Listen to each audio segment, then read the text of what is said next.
महिला हुनुहुन्छ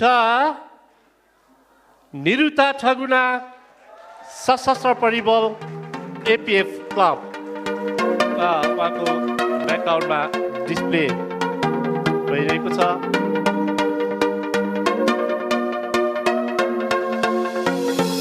नेपाली राष्ट्रिय महिला टिमको एक भरपर्दो खेलाडी